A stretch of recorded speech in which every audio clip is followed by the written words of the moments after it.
My dad yelled at me and said I wasn't important anymore. He didn't want me in our house ever again. My fiancé John backed him up. I left home crying right after finishing high school. My name's Amy. Now I'm 36 years old and work as a farmer. It's been 18 years since I left home. I've spent more time living my own life than I did with my family, and that makes me feel emotional. We used to live in a city. My dad worked in an office and my mom stayed at home. We were a family of 4, including my older brother. My parents always favored my brother because he was the firstborn. He got better food and fancier presents. He'd brag about it and make me feel small. Sometimes I felt really lonely and wished for attention, but my parents never changed, so I stopped trying. The big change in my life happened during the summer of my second year in high school. My brother was busy studying for a tough college entrance exam, hoping to get into a really good university. His practice test scores were bad, so he was always stressed out and took it out on me whenever he could. My parents treated him like he was fragile, being super careful with him, while I got stuck with all the household chores that left me no time to study. Even though I was doing better in school than my brother, they wanted to bring my grades down to make him feel better. It didn't make any sense. Around that time, one of my teachers told me about a program where students could go experience life on a farm for a few days. We'd stay with a family who owned a farm, help with harvesting vegetables, cook together, and just live like country folks for a bit. Despite my family troubles, I decided to join the program. But my dad said, farming is only for people who can't get better jobs, and my mom laughed at me saying, "Are you crazy? You want to do manual labor and get all dirty?" But I didn't listen to them and used my own money to sign up. It was the first time I stood up to my parents, and it turned out to be a great decision. For me, who really wanted love from my family, it was an amazing experience. Working outside in the fresh air of the countryside felt so good, and I finally felt the warmth of a real family. The oldest son in that family, John, was just a year older than me, the same age as my brother. But John was nothing like my brother. He was kind but strong, got along well with his parents, and treated me nicely too. John's parents were really gentle, and even though I was only there for 3 days, I cried a lot when it was time to leave. John's mom cried too, and she said, "You can come back anytime." I promised I would. They said they didn't use their phones much, so I started writing them letters regularly. Before long, John started writing back more often, and it turned into like a diary we shared, and we started dating. It was a pure long-distance relationship without even a single kiss.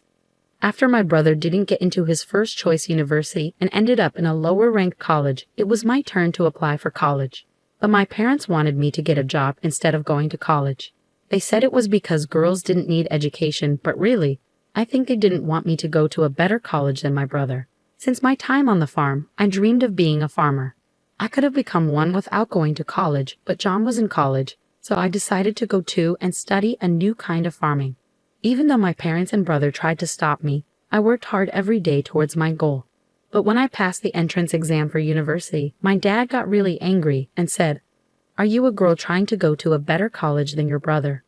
My mom said, "We don't have money to spend on you. Your brother needs it, so you should work and bring money home."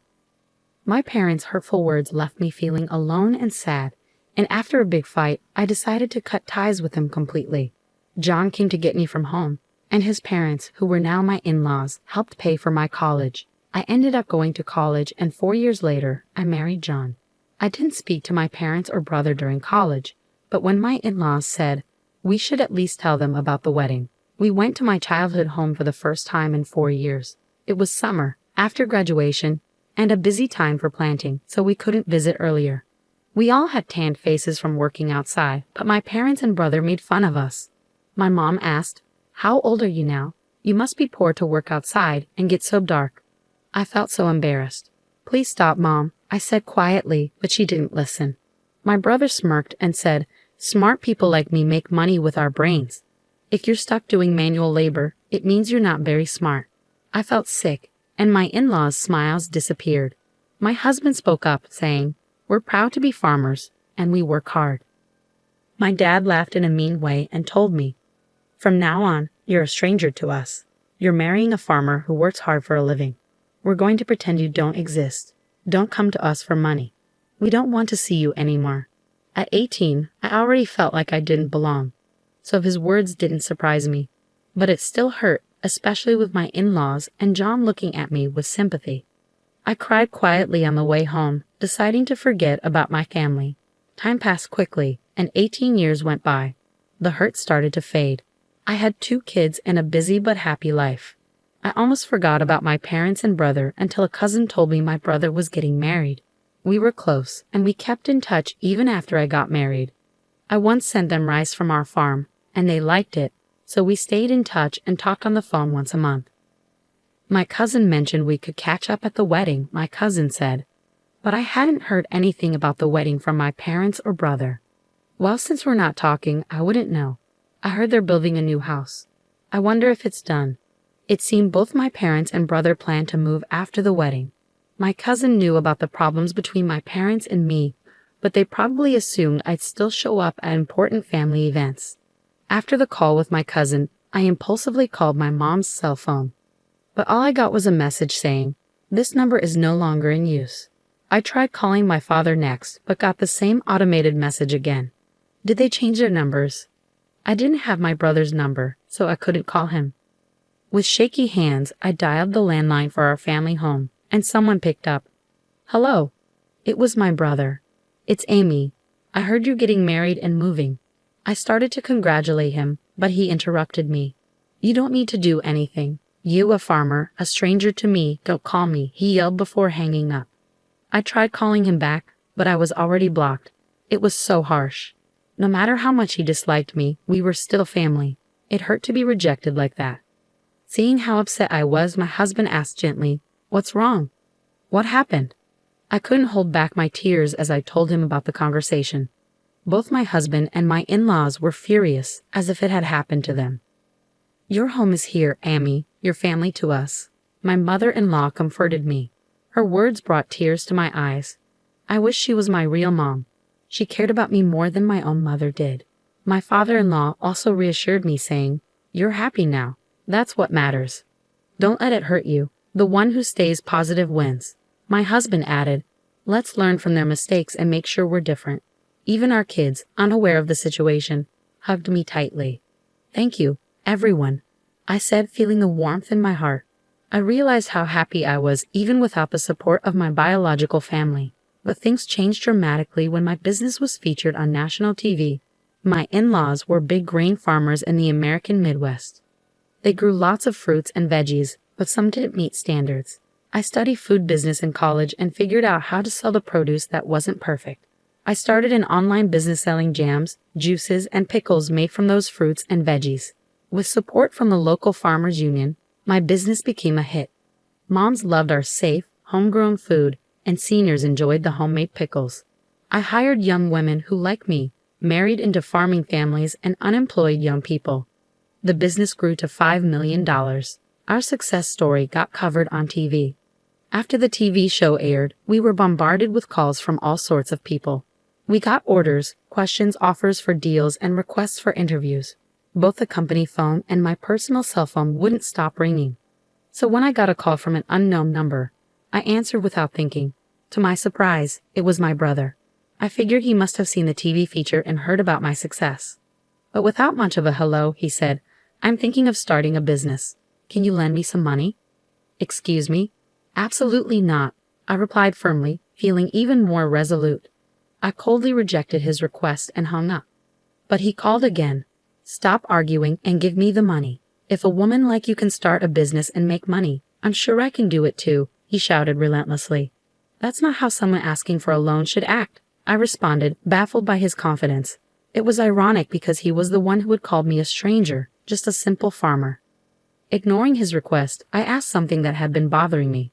"By the way, who decided not to tell me about the move?" "Huh. Obviously it was me, my wife. She's a city girl, you know. The moment I mentioned you, she suggested we cut ties.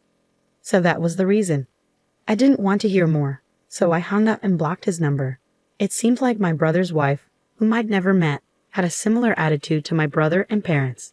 Realizing that my brother had seen me on TV probably meant my parents had too. A few hours later, I received another call from an unknown number, but it turned out to be my father. "Why are you in charge? Did you take a man's job?" he demanded. I replied, Well, both John and my father-in-law are deeply involved in the farming business, so it's only natural. In fact, large-scale consolidation has become advantageous for somewhat larger farms. My father-in-law is the president of the local agricultural association, and John has incorporated his share as an in-law and is now the president of that corporation. Perhaps my explanation convinced him because then he asked, "Why haven't you been in touch?" Feeling stunned, I replied, "You're the one who disarmed me. I'm ending this conversation now." And I hung up and blocked his number. A few minutes later, my mother called. "Why won't you lend money to your brother? You're making $500 million a year, aren't you? Send money home.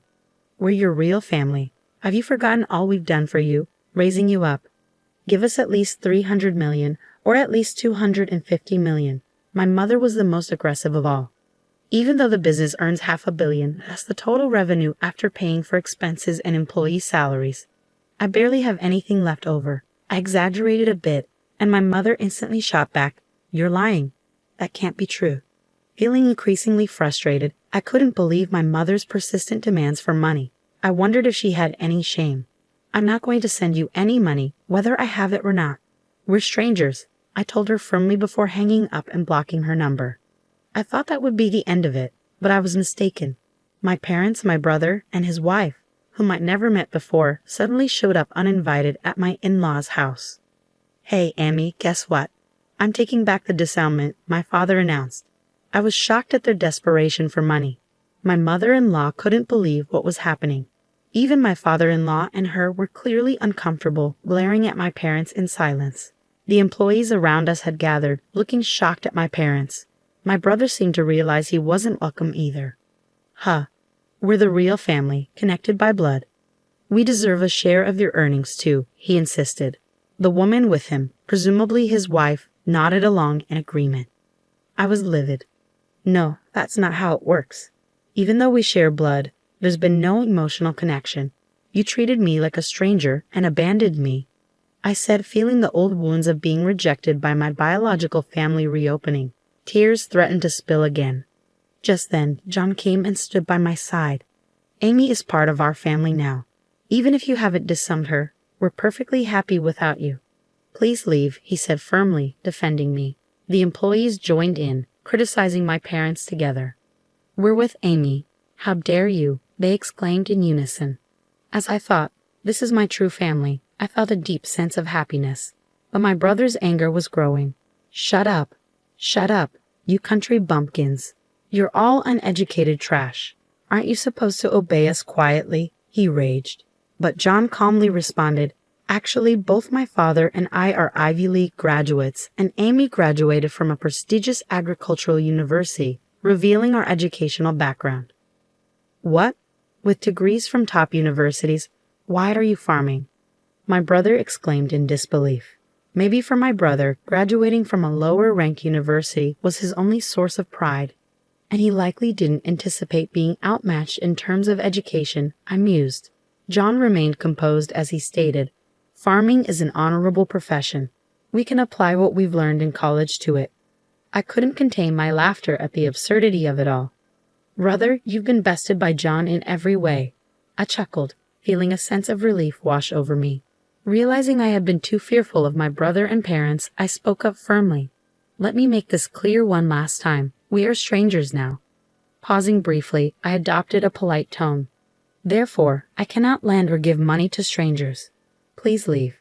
If you cause trouble or act violently, I will call the police and take legal action." I asserted our separation unequivocally.